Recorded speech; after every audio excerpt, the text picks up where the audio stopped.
Most of the ways we show love to our cats mean absolutely nothing to them. In fact, some things you do every day, thinking you're being a great owner, might be pushing your cat further away. These 7 habits take less than a minute each, but once you start, your cat won't just trust you, they'll genuinely love you back. 1. That ridiculous voice you use, keep doing it. You know that voice, the one you'd never use in public, soft, high-pitched, a little ridiculous.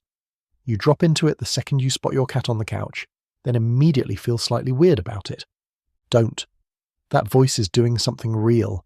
Cats are wired to respond to pitch and warmth, not just sound. When you drop into that soft, slow tone, the one that feels almost like you're talking to someone tiny and precious, your cat's brain registers it differently than your regular voice. They perk up, they turn toward you. Some of them get up and walk over. And here's the part most people miss. Cats only meow at humans. Full-grown cats don't meow at each other. That whole system of sound they've built over thousands of years living alongside us. It's their way of trying to speak your language. When you meet them halfway, when you soften your voice into something that says, "I'm not a threat, I love you," they hear it. Not as words, as tone, as feeling. Every time you walk past your cat, say something, it doesn't matter what. What matters is how it sounds, warm, slow, like someone you'd whisper to. If your cat perks up or walks over when you use that voice, comment the number 1 below. You're not alone. 2. The 3-second look that says everything. Has your cat ever stared at you from across the room and then slowly, almost sleepily let their eyes close halfway? Most people think their cat is bored. They're not. That slow blink is one of the most deliberate things a cat does. It's not a reflex. It's a choice.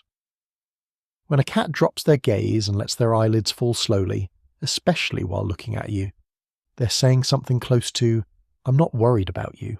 I feel safe here." You can say it back. Next time your cat makes eye contact with you, don't just stare. Soften your face. Let your eyes close slowly. Hold for just a beat, then open. That's it. 3 seconds. When they blink back, and most of the time they will, that's not a coincidence. That's a conversation. Here's what makes this worth knowing. Direct eye contact with no blink is how cats signal tension, a challenge. Every time you look at your cat and don't soften your gaze, you might be sending exactly the wrong message. Not because you mean to, just because nobody told you. Make the slow blink part of your day, morning, evening, whenever your eyes meet. If this is making you see your cat differently, go ahead and hit like. It helps these videos reach more cat owners who want to get this right. 3. Your cat isn't lazy, you're just playing wrong. You've probably dangled a toy in front of your cat at some point and gotten nothing back. No crouching, no wide pupils, just a flat stare that makes you feel judged. That's not your cat being lazy, that's your cat being unstimulated. Cats aren't wired to chase something waving back and forth in the same spot. Their brains are built around a full sequence. Stalk, crouch, wait, pounce, catch. Every part of that matters. When you skip the beginning, the whole thing falls flat. Move the toy like it's trying to get away. Drag it along the floor and let it disappear around a corner. Let it freeze, then dart.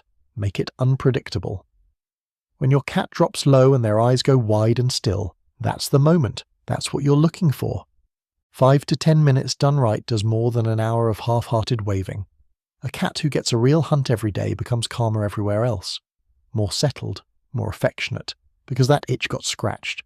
You become the person who gives them that, and they don't forget it. 4. Do nothing. Seriously, just sit there. This feels too simple to matter. It isn't.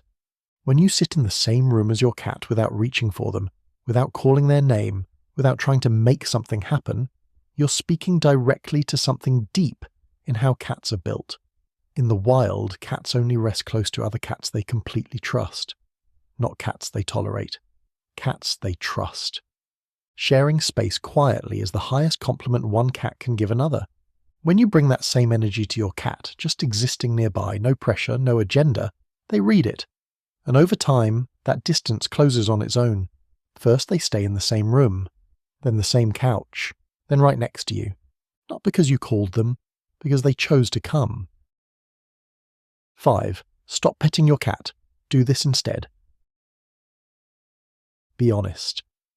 When you see your cat and want to pet them, what do? Most people just reach down and start. Their cats tolerate it. But tolerating something isn't the same as welcoming it. Cats don't experience the world through their eyes first. They experience it through scent. Every interaction starts with their nose. When two cats who trust each other greet each other, they touch noses first. Quick, easy. But it says something. I know you. You're safe. You can do a version of that. Next time you want to pet your cat, extend one finger instead. Hold it a few inches away and wait. Let them come to it. Let them sniff. When they push into your hand or rub their cheek against your finger, that's your signal. That's your cat saying, go ahead. 2 seconds. That's all it takes. But those 2 seconds change the whole interaction. You stop being someone who pets them. You become someone who asks first. Cats remember the people who ask first. 6. The one thing you should never do while they're sleeping. We've all done it. The cat is curled up in that perfect little ball, completely still, looking like the most peaceful thing in the world, and something in you just needs to pick them up right now. Here's what that moment feels like to them. Cats sleep between 12 and 16 hours a day, and that sleep is doing real work. Deep sleep is when their body resets. It's also when they're most vulnerable, guard completely down. They chose that spot because it felt safe enough to disappear from the world for a while. When you scoop them up mid-sleep with no warning, their heart rate spikes, their claws come out, and even if they settle into your arms a moment later, something got registered. That spot isn't as safe as they thought. Do that enough times and you'll notice your cat migrating to harder to reach places, under the bed, top of the closet, behind the couch. They're not being antisocial. They're protecting their sleep from the one person who keeps interrupting it. The habit here is the simplest one on this list. When your cat is asleep, walk past them. That restraint is its own kind of love. 7. The hidden spot that unlocks a different kind of purr. Back in tip 1, I mentioned something that goes even deeper than voice. This is it. When cats who are truly bonded groom each other, they don't groom just anywhere. They focus almost entirely on one area, the base of the skull, right between and behind the ears. That's the spot a cat can never reach on their own. The only way they ever get groomed there is by someone they completely trust, which is exactly why that spot is different from everywhere else. The belly is vulnerable, the chin feels good, but the area between the ears and down the back of the head is reserved. In a group of cats who love each other, grooming that spot releases a wave of calm in both cats, the one giving and the one receiving. It pulls them toward each other. You can trigger that same thing. Every day, take a few seconds and use your fingertips to stroke that spot between your cat's ears.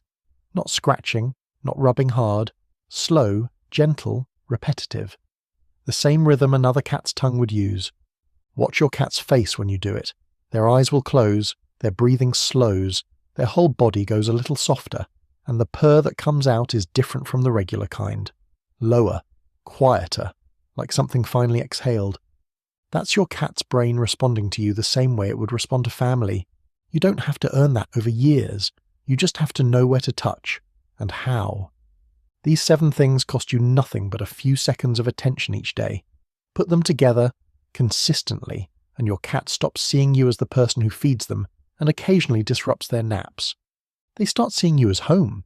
If your cat does any of these things back to you, the slow blink, the head press, the slow walk across the room toward you, drop it in the comments. Those moments deserve to be shared. And if you want more on what your cat is actually telling you every day, subscribe. There's a lot more where this came from.